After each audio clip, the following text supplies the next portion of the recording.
Hey y'all, it's me, Lynn Daniel, coming to you today from the Buddy Zone. This is my teacher YouTube channel here on YouTube where I talk to you about my life as a teacher. Now, if you didn't watch yesterday's Facebook Live on my One Cool Diva teacher page, go back and check it out.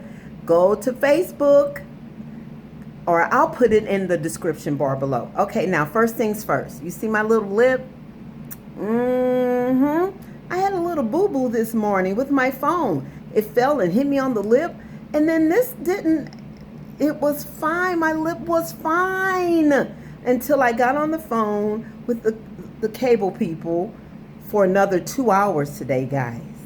And then at the end of that 2 hours, I guess I was so frustrated, my lip.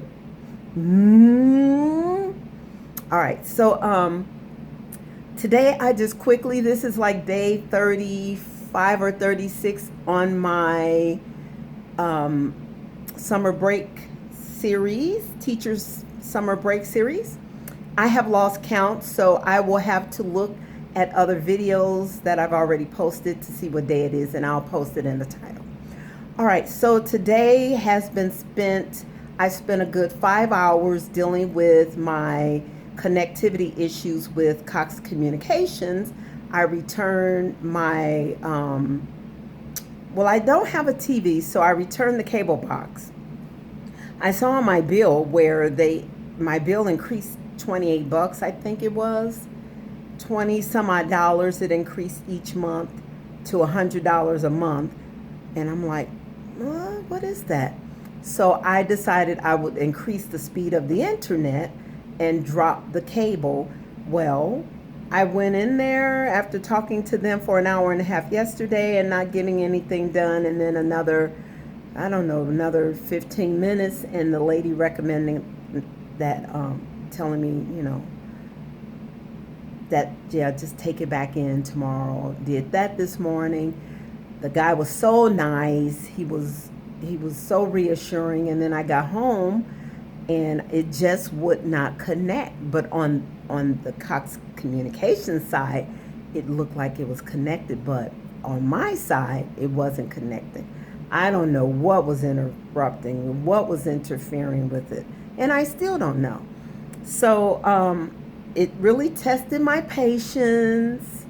I don't know if it's something in the area that is messing up or interfering with the connectivity or whatever, but it tested my patience, guys. And it just got me to thinking, like, I was getting very frustrated, and I was able to get calm down, and then I had a business call, or sort of like a business call with a person, and I was looking at refinancing a loan.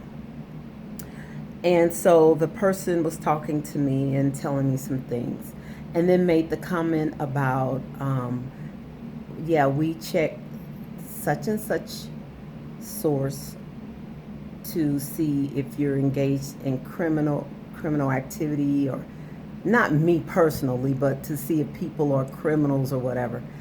And I let it slide.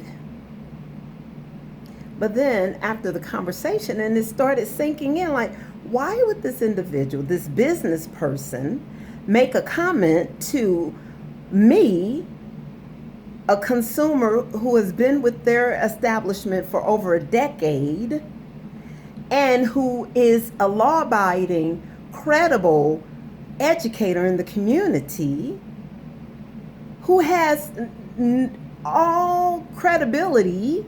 Why would you speak to me that way? Why would you use that example to me?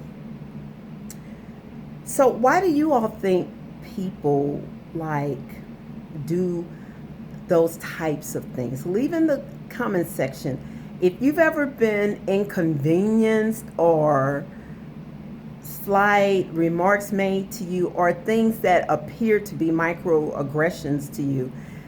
If you've ever had that experience, leave in the comments section what your experience was and how you handled it. Because what I chose to do, I ended the conversation with the gentleman. Like, I just let it take its natural course and end, calm myself down, and I asked myself, did he really say that?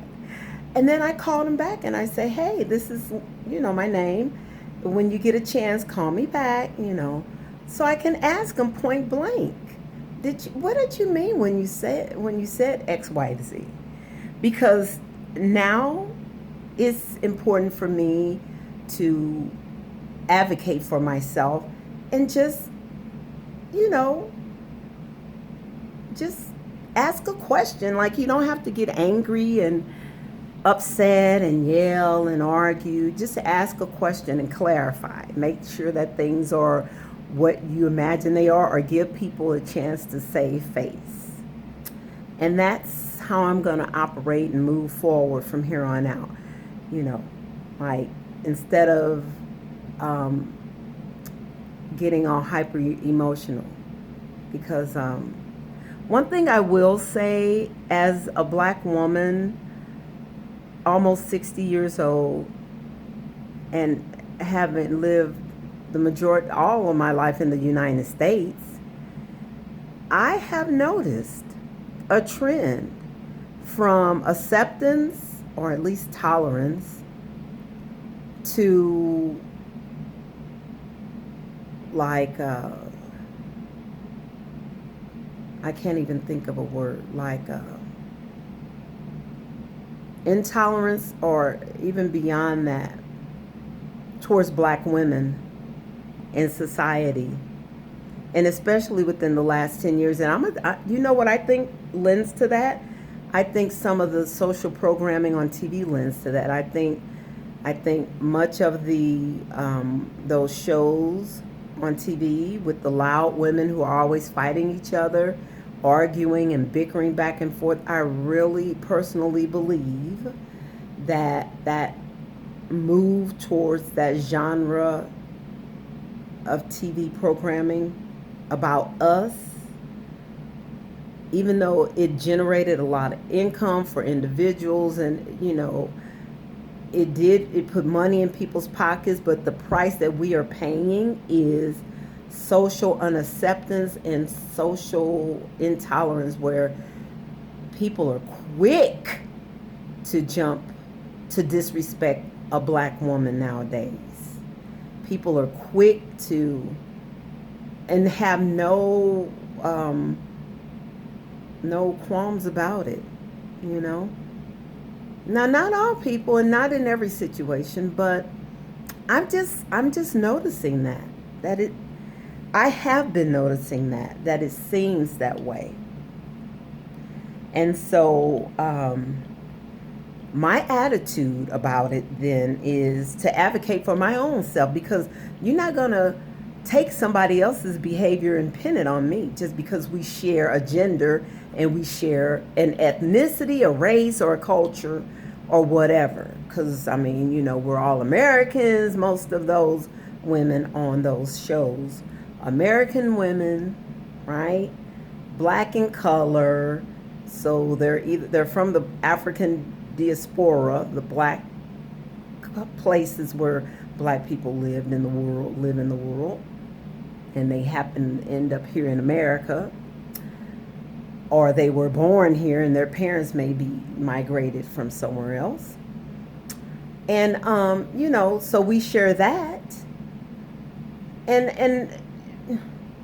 but we don't have to all act the same. We don't all have to have the same temperament. We don't all like the same things. We may share some commonalities, but we are not exactly the same people. So don't prejudge me based on something you learned on TV. Yes. So now I'm going to take my little swollen bird beak lip and I am going to go put some ice on it. And then maybe tomorrow it will be nice and calmed down. All right, y'all. So, and by the way, I was watching, I forget her name, Crystal, somebody. She's the jazz singer, Redbone or Red or something, jazz singer. She does those Facebook Live videos and she talks about Black history and culture.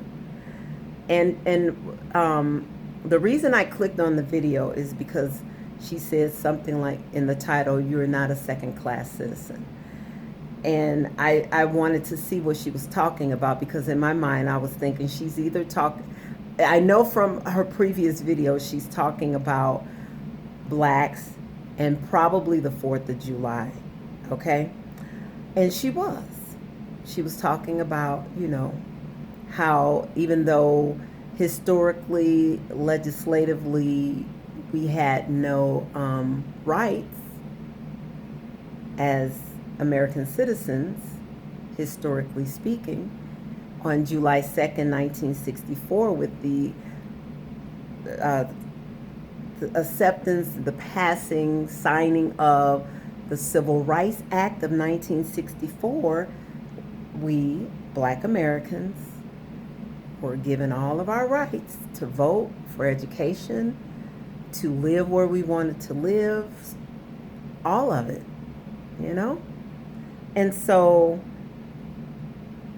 it's just amazing to me that in the times we are in, when people are asking for acceptance and equity, a place at the table of the democracy, a place, they want their place at the table, representation, they want their voices to be heard. It amazes me that in that process, people are fast to push aside the black person. The black man and the black woman are the first ones to be disinvited or uninvited to the table, or pushed to the way far side of the table, or ignored. Now, I hope this video is not offending anybody, but it may. But it's for you to look at, like Dr. Shiraki Holly says, if we really are culturally and linguistically relevant and accepting of others, then it starts with us checking our unchecked beliefs, our mindsets, our beliefs, internal beliefs, those things that are hidden to even ourselves, those preferences. Show me your preference and I will show you your prejudice, says Dr. Shiraki Holly. Okay, so even though I don't want to offend anybody, I'm speaking out for myself about an issue that affects me. Okay? So, thank you for watching. You may engage with me in conversation in the comments. All I ask is that you remain respectful. You can agree with me or disagree. Just remain respectful. That is the first line of being culturally responsive, is being human or humane and being decent to one another, even when you don't agree.